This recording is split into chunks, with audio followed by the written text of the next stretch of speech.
হলো সব খবর নিয়মিত এই আয়োজনে স্বাগত জানাচ্ছি আমি দেবাশিস রঞ্জন সরকার। যতদূর চোখ যায় মানুষ আর মানুষ, মুষ্টিবদ্ধ হাত উঁচিয়ে একসঙ্গে হেঁটেছেন মাইলের পর মাইল। সবার কণ্ঠে বিজয়ের উল্লাস, সাথে সাথে স্লোগানে দ্রোহের আগুন। মুক্ত বাতাসে গলা উঁচু করে শব্দ করার আবেগ ধরে রাখতে পারেননি তারা। বিজয়ের 1 মাসে শহীদদের শ্রদ্ধা ভরে স্মরণ করতে এক মুহূর্ত ভোলেননি স্বজন, সহপাঠী বা শিক্ষার্থীরা। এসেছিলেন স্বজনরাও। সবার দাবি জুলাই গণহত্যার বিচার আর রাষ্ট্রের সংস্কার। পরে কেন্দ্রীয় শহীদ মিনারে 5 দফা দাবি তুলে ধরেন বৈষম্য বিরোধী আন্দোলনের সমন্বয়করা। বলেন, লড়াই এখনো শেষ হয়নি।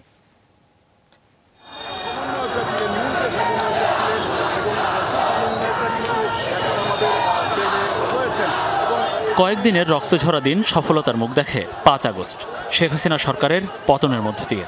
সেদিনের ছাত্র জনতার বিজয়ে উৎসবে মেতে উঠেছিল পুরো বাংলাদেশ।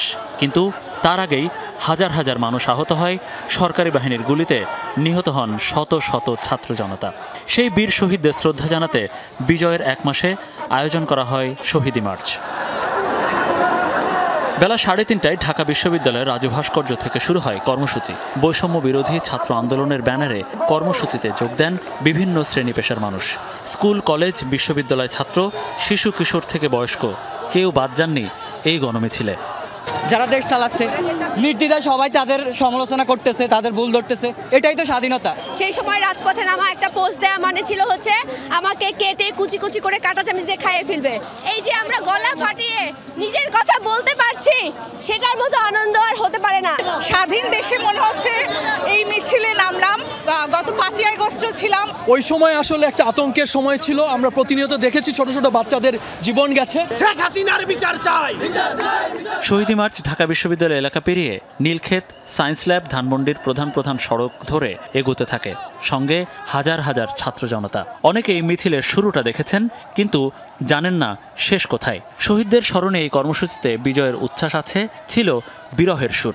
সব কিছু ছাপিয়ে একটা মুক্ত স্বাধীন বাংলাদেশকে নতুন করে বিনির্মাণ করছে মানুষ। বলছেন, এভাবে ভয়হীন, শঙ্কাহীনভাবে বেঁচে থাকার নামই জীবন, যা গত 17 বছরে কল্পনা করা যায়নি।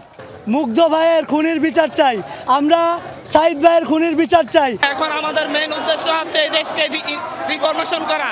এখনো বাংলাদেশের মধ্যে শেখ হাসিনার কিছু প্রেতাত্মা রয়ে গিয়েছে, তারা বিভিন্নভাবে মাথাচাড়া দিচ্ছে। চিরুনি অভিযান করে স্বৈরাচারদেরকে বাংলাদেশ থেকে রিমুভ করা হোক। সংসদ ভবনের সামনে দিয়ে ফার্মগেট হয়ে কারওয়ান বাজার, পরবর্তীতে বাংলা মোটর হয়ে কেন্দ্রীয় শহীদ মিনারে জমায়েত হয় ছাত্র জনতার শহীদি মার্চ। শ্রদ্ধায়, ভালোবাসায় নতুন প্রজন্মের মুক্তিযোদ্ধা, বীর সন্তানদের স্মরণ করেন ছাত্র জনতা। বলেন, যাদের আত্মত্যাগে নতুন সম্ভাবনার বাংলাদেশ পেয়েছে জনগণ, কখনোই যেন খাটো না হয় তাদের অবদান। এখানে ছাত্র আন্দোলনের সমন্বয়কদের পক্ষ থেকে 5 দফা দাবিও প্রকাশ করা হয়।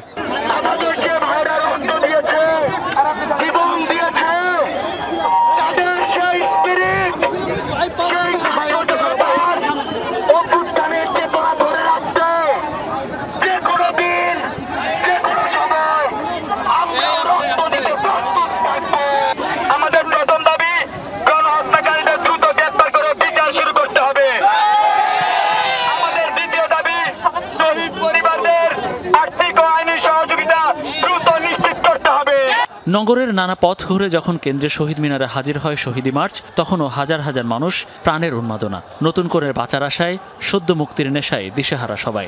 ভাবনা জুড়ে নতুন বাংলাদেশ গড়ার প্রত্যয়। শহীদি মার্চের এই কর্মসূচি মনে করিয়ে দিয়েছে পুরো জুলাই মাসের গণ আন্দোলন, মনে করিয়ে দিয়েছে আগস্ট মাসের গণ অভ্যুত্থান। এই যে লাখো জনতা আজকে যারা এই মিছিলে অংশ নিল, প্রত্যেকেরই 2টা দাবি: গণহত্যাকারীদের বিচার এবং রাষ্ট্রের সংস্কার। মনিরুল ইসলাম, যমুনা নিউজ, ঢাকা। 5 আগস্ট ছাত্র জনতার গণ অভ্যুত্থানের 1 মাস পূর্তিতে বৈষম্য বিরোধী ছাত্র আন্দোলনের ডাকে আবারও রাজপথে লাখো জনতা। আন্দোলনে আত্মাহুতি দেয়া শহীদদের স্মরণে আয়োজিত হয় শহীদি মার্চ। শুধু ছাত্ররাই নয়, বিশাল এই মিছিলে যোগ দেয় সাধারণ মানুষ। নানা দাবি নিয়ে মিছিলে সামিল শহীদ ও আহতদের পরিবার। সবার চাওয়া, নতুন বাংলাদেশে দূর হোক সকল বৈষম্য।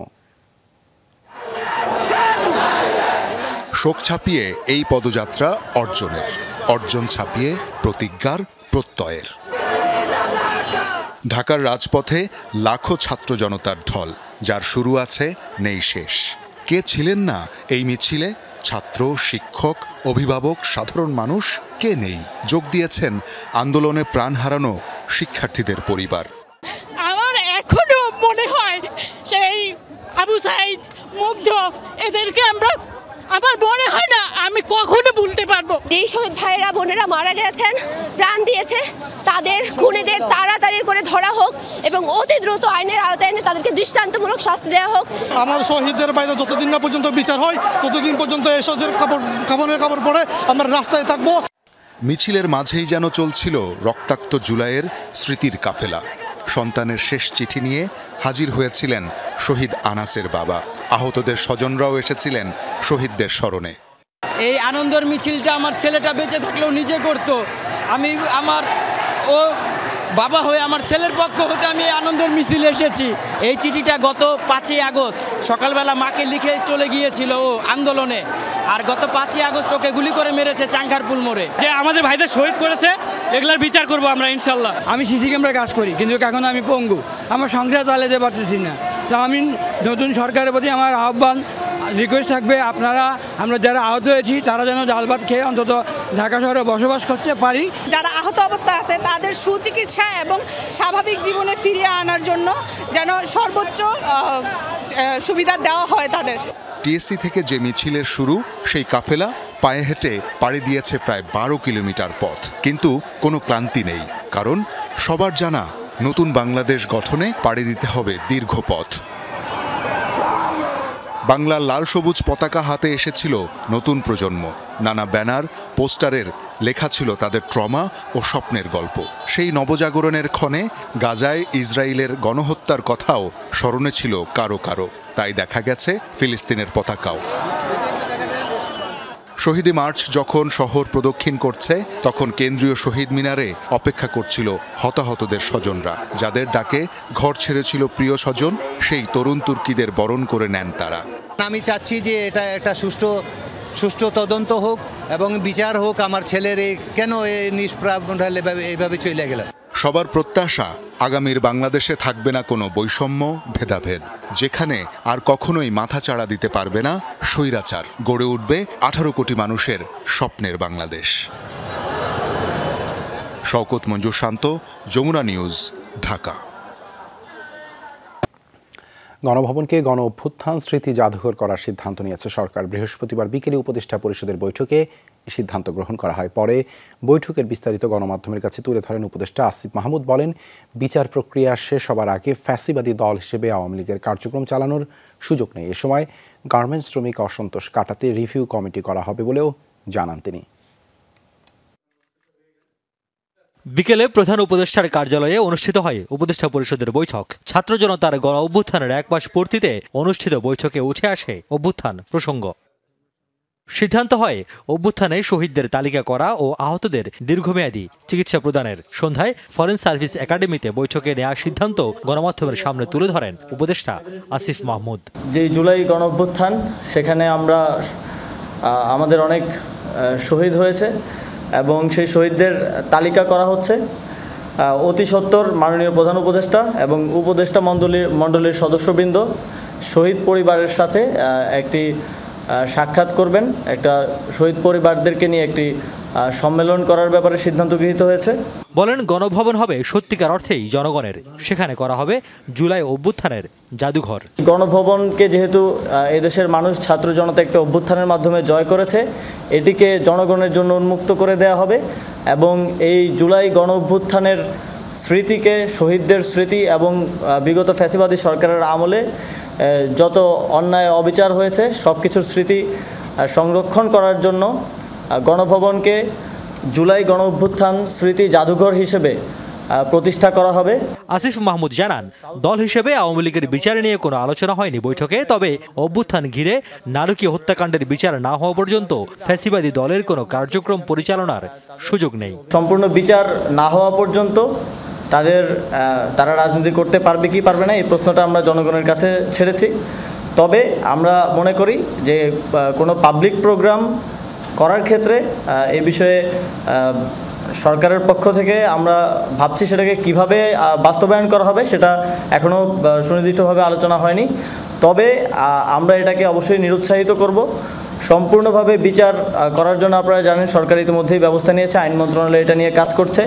মানবতা বিরোধী অপরাধের হিসেবে তাদের বিচার নিশ্চিত করা হবে। বৈঠকে আলোচনা হয়েছে তৈরি পোশাক শিল্পে চলমান অসন্তোষ নিয়ে। উপদেষ্টা জানান সমস্যার সমাধানে প্রয়োজনীয় উদ্যোগ নিয়েছে সরকার।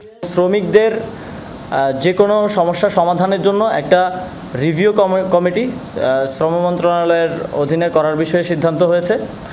খুব দ্রুতই সেই রিভিউ কমিটিটি ঘোষণা করা হবে, যাতে শ্রমিকরা তাদের সকল দাবি দাওয়া নিয়ে সেই রিভিউ কমিটির কাছে দিতে পারে এবং রিভিউ কমিটি কনসার্ন মিনিস্ট্রি বা কনসার্ন অধিদপ্তর কিংবা পরিদপ্তরের মাধ্যমে সেই সমস্যা দ্রুত সমাধানের জন্য কাজ করে যাবে। পাকিস্তানের মাটিতে পাকিস্তানের বিপক্ষে টেস্ট সিরিজ জেতায় অভিনন্দন প্রস্তাব গৃহীত হয়েছে উপদেষ্টা পরিষদের বৈঠকে।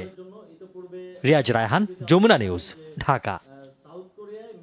সরে দাঁড়ালেন কাজী হাবিবুল আওয়ালের নেতৃত্বাধীন নির্বাচন কমিশন। আওয়ামী লীগ সরকারের পদত্যাগের 1 মাসের মাথায় পদত্যাগ করলেন সিইসি সহ 5 কমিশনার। 2018 সালে বিতর্কিত দ্বাদশ জাতীয় সংসদ নির্বাচন প্রসঙ্গে তিনি বলেন, অতীতে কেউ ভোট বাতিল করে পদত্যাগ করেনি, তাই সাংবিধানিক দায়িত্ব পালন করেছেন তারা। হাবিবুল আওয়াল বলেন, জাতীয় নির্বাচন নিরপেক্ষ সরকারের অধীনেই হওয়া উচিত। এরই মধ্যে সবার পদত্যাগপত্র গ্রহণ করেছেন রাষ্ট্রপতি। 5 বছরের জন্য দায়িত্ব নেওয়া আউয়াল কমিশন বিদায় নিল 2.5 বছরের মাথায়। ততদিনে জনমানুষের কাছে শ্রদ্ধা হারিয়েছেন সাংবিধানিক পদে থাকা ব্যক্তিরা। বিতর্কিত নির্বাচন আয়োজনের দায়ে বিদায় বেলায় আউয়াল কমিশনের বিরুদ্ধে স্লোগান দিতে থাকে বিক্ষুব্ধ জনতা।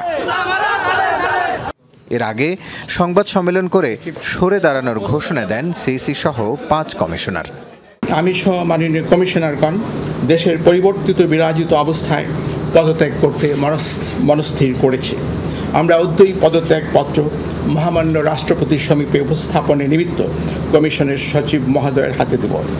প্রয়াত ডাক্তার জাফরুল্লাহর প্রস্তাবে কাজী হাবিবুল আওয়ালকে সিইসি হিসেবে সুপারিশ করে সার্চ কমিটি। দায়িত্ব নেওয়ার পর থেকেই বক্তব্যে নিজের নিরপেক্ষ ইমেজ তৈরির চেষ্টা ছিল সাবেক এই আমলার, কিন্তু প্রার্থিতা বাতিল, রাজনৈতিক দলের নিবন্ধন, সাংবাদিক নীতিমালায় সরকারের ইচ্ছার প্রতিফলন হয়েছে বলে অভিযোগ ছিল তার বিরুদ্ধে। বিদায়ের সময় বিতর্কিত ভোটের দায় ইসির নয় বলেও জানায় কমিশন।